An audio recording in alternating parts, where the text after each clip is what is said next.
So Sud started this morning, and he talked about ArcGIS powering the entire enterprise, whether that's connecting with executives, casual users, knowledge workers, members of the public, or citizens that are part of your city, etc.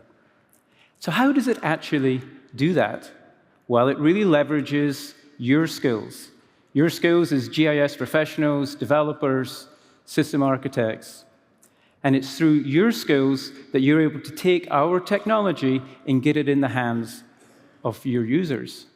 And you do that because you're a unique group of people. You're builders. Builders don't wait for the perfect solution. Builders take the technology that's available to them, and they mold it, and they shape it, and they turn it into action. And that's why you're such a unique group of people that Jack referred to this morning. It's you that make the technology work inside of your organizations. Your GIS analysts creating the data and the maps that are going into the apps. Your GIS technologists who are maybe using some of the builder technology to create your applications. Or your developers, DevOps engineers who are really thinking about the architecture of the system and making it come alive. You're constantly prototyping new ideas, refining them, getting them in the hands of your users, building on that iteratively, ultimately to give your users the best outcome possible. And to do that, you have to meet users where they work. You do that by building focused applications.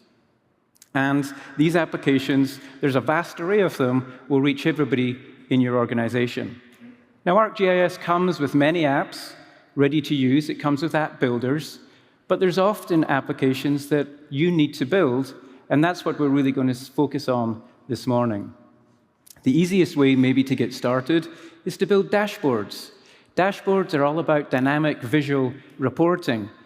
You can take complex content, but display it in an easy-to-digest form for a variety of use cases and users within your orgs. The team's been working a lot on making it not only easier to build beautiful dashboards, but making it easier to maintain dashboards over time in your organizations. So what I'd like to do is pass straight over to Dave, and he's going to show us what's been happening in the world of dashboards. Dave? Thanks, Euan. Dashboards drive important decisions every day. But designing dashboards that are effective, ones that are clear, legible, and immediately understood, takes time and effort. Recent updates to ArcGIS Dashboards make good dashboard design easier and reusable. Here we have a traffic safety dashboard for a division's leadership team. At the top sit key collision metrics. Below that, a breakdown of injury type and day of week. In the bottom left, high-risk intersections and a map of the collision locations. All the data is here. The design looks nice, but at a glance, can you tell whether there's been a serious safety issue this month? Let's make that answer immediately clear. By opening the theme panel, we see a warning. Color contrast is too low. By choosing a darker color, we can fix the legibility problem. Let's also draw more attention to the information hierarchy of this dashboard. Now, right from within the theme panel, we can make adjustments to the headers, like background color, font,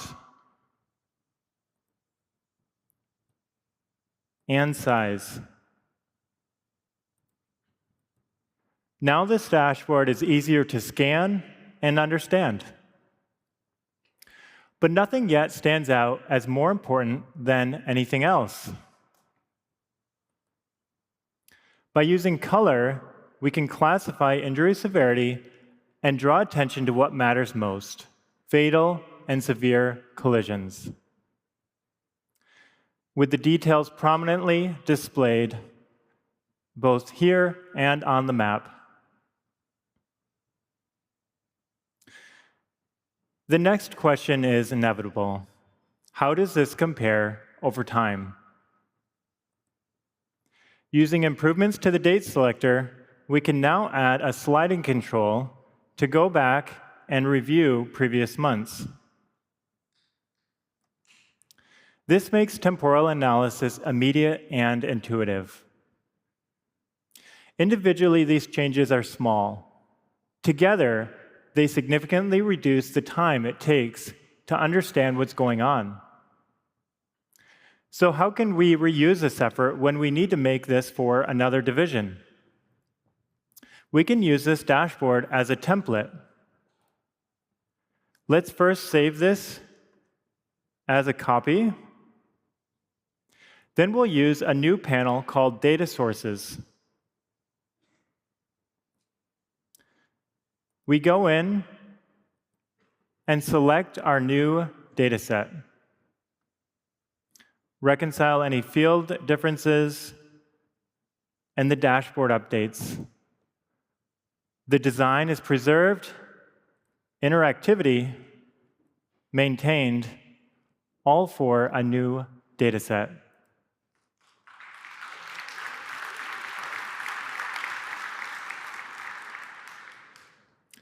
This same workflow can be used to repair broken dashboards. If a layer or map was deleted, we simply reconnect it, reconcile any layer and field differences, and the dashboard is restored. No further work needed. But what if we need to do this for a dozen divisions or more? That's where Python comes in. Using a new dashboard manager tool, we can automate this.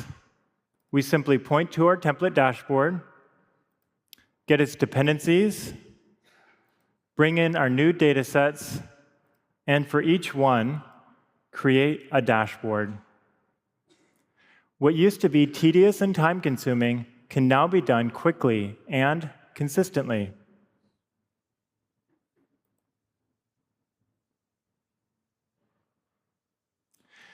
Designing dashboards that are effective takes effort. These updates are about making that effort easier to apply, reuse, and scale. Back to you, Euan. Thank you, David. As I said, some really nice enhancements there, not only to make your dashboards look beautiful and functional, but also easier to maintain over time. Next up is Instant Apps. This is all about taking your web maps and your web scenes and then putting them into an application template and turning a map into an app. Very easy to do. It's literally, you put most of your effort into authoring the original map content. Then you can configure the template, maybe turn some of the settings, some of the UI components off, and then publish it and share it with others in your organization. And you can often use groups of these templates together to create complete solutions. The team continues to update the existing templates, as well as adding brand new templates such as Web Editor and Compare, Reporter, etc. What I'd like to do now is pass over to Beth, and she's going to show us how you can use a variety of templates to create a solution. Beth, over to you. Thanks, Euan. Today, I want to show you how a set of instant apps can work together as a complete workflow. Imagine a city launching an initiative to improve its parks and add in new playground structures. The challenge isn't just collecting the ideas. It's listening to the community, managing the feedback, and then acting on it. I'll show you how 3 instant apps, Reporter, Manager, and Web Editor, support this. First, let's start with the public-facing app. This Reporter app's been configured for the Parks Initiative. Community members can submit feedback on parks or suggest locations for new playgrounds directly on the map. This app uses the edit form authored in the map viewer, ensuring that the data is consistent and accurate. In addition to submitting reports, people can engage with existing ones through likes and dislikes. helping surface what matters most in the community. We've recently introduced a new beta AI capability, AI image extraction. This feature extracts information from the photo to populate the form. In the configuration, I can enable this in the Reporter AI Capabilities section. Here, you can see I've configured 2 fields to be populated by the photo. To do this, I select the layer, then the field, then write a detailed AI prompt, telling the service exactly what to extract. Let's publish this and try it out. Now, when I submit feedback, I'm prompted to use AI. I'll select my photo and hit Next to begin the analysis. If the photo had location information associated with it, it would place the point directly on the map. But for now, I'll choose the location of the damaged bench. And here you can see the category and description fields have been populated by the photo. I'll add in my name and hit Submit. This feature immediately becomes part of the shared data set. Now let's switch perspectives from the public to the city staff. The second Instant app is the Manager template. Manager is another Instant app that supports editing. This app's been configured in the split view layout, showing both the map and the table. City staff can easily filter the data to show recently submitted features. And instead of editing one by one, they can select multiple and change the status from submitted to received all at once. Manager excels at editing attributes, especially as feedback scales. It also does basic geometry edits, but some edits go beyond that and require more advanced capabilities. And that brings us to the third Instant app, the new Web Editor template. Web Editor is designed for precise edits, like refining the park boundary or adding in a new playground. In the configuration, I can simplify the app to match the workflow. For this use case, limiting the tools to just adding in new playgrounds and reshaping the existing park boundaries. Now, when I launch the app, I see a clean, focused editing experience. I'll make one small edit and append the park boundary to include the new playground structure. Together, Reporter, Manager, and Web Editor complete the workflow, from public input to managing feedback to precise action, all without any custom development. Back to you, Euan. Thank you very much, Beth. 3 great applications working together to provide a complete solution to solve a real problem. OK, moving on to Experience Builder. So Instant apps were about configuring existing applications by making small changes to the UI and adding in your web map or web scene. Experience Builder is about building a complete web experience where you're only really limited by your imagination.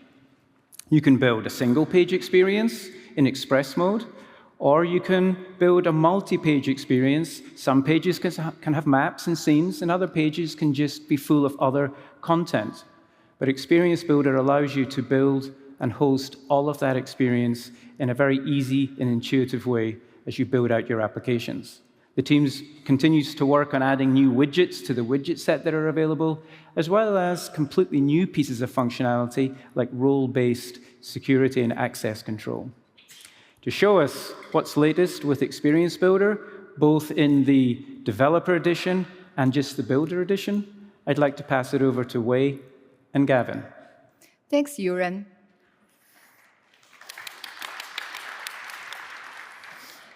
Public safety today requires both transparency for residents and a secure collaboration for internal teams.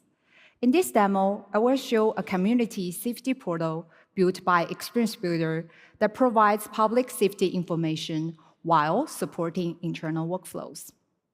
The app uses the new login widget to provide a secure sign-in experience, allowing staff to access role-specific content through ArcGIS authorization.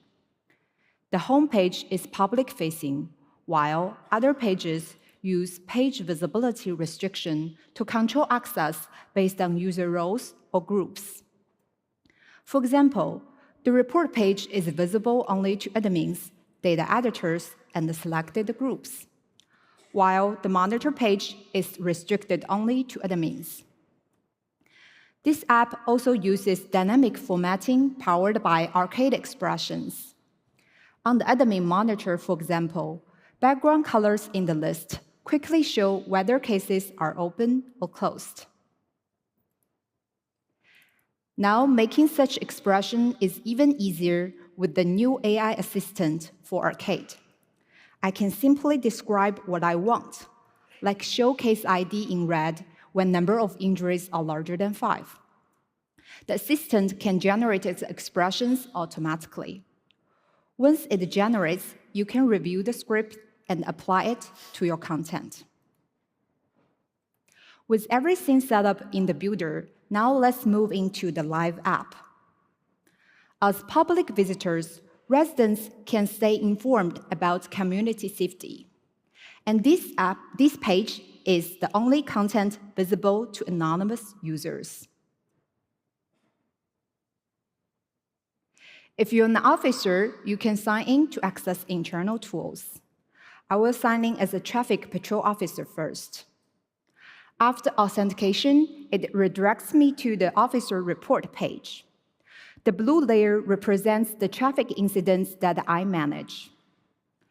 I can review the cases or update information using available tools. Now I will report a new DUI case, which involves a severe collision with 6 injuries. Once submitted, the new record is immediately added to the system. Different roles see different content. Now let me switch to an admin account. As an admin, I can access all the datasets, so I see more layers here than other officers, and I can handle all types of cases. I also have an additional monitor page where I can have better insights into the public safety. Using tools like Date Filter, I can quickly explore the cases from a specific date. Or I can review the analytics for high-level decision-making. Notice that the new DUI case is automatically highlighted in the list. That's the arcade formatting to flag high-injury cases. It immediately draws my attention, so I can view its details and decide how to respond. Finally, I will sign out and go back to the public homepage. So this demonstrates how login widget, page restrictions, arcade expressions, and data sharing work together to create a secure and role-aware experience within a single app. Now I will hand over to Gavin for how to extend the app using custom widget. Thank you. Thanks, Wei. We want to build a widget that will generate a PDF report of the crime data, as well as an AI summary and a screenshot of the map. This is the custom widget. I've already zoomed into an area and clicked Generate a Report. And now we've got this nice-looking report with the summary and the map. But how did we build this? Let's dig in. I've previously installed Developer Edition of Experience Builder onto my local computer by downloading it from developers.arcgis.com. And Wei has shared her experience with me. So let's start with a partially built widget. In the Builder interface, the custom widgets are at the bottom here. I'll add my custom widget, and it has a button, but no additional functionality right now. One powerful pattern when building Experience Builder widgets is to utilize the map components that come with the ArcGIS Maps SDK for JavaScript. For this widget, we want our users to be able to swap the base map before generating their report. So let's use the base map toggle component. To use it, all I need to do is copy the code from the documentation right here into my custom widget right here, referencing the map view that comes from the Experience Builder map widget. Now when I open the experience, our users will be able to use that component to swap the base map before generating their report. Great. So lastly, let's add that AI summary to the top of the report. I already have some code that will call our Azure AI endpoint in this AI module right here. So I'll reference that code in my widget right here, passing a prompt, asking the AI to summarize the features, and passing the features as a JSON formatted string. Now when I refresh my experience, our users will be able to change the base map and then generate a report. The AI is summarizing the features, and after it does, we've got this nice PDF report that includes this summary at the top, including counts and averages and other statistics, a map, and even a graph, which is exactly what our users have asked for. Over the past few minutes, Wei has shown you some of the new features in Experience Builder, and I've shown how you can further extend those experiences using custom JavaScript code. This combination of configuration and customization is an extremely powerful tool that you can use when building your GIS web apps. Right. Excellent.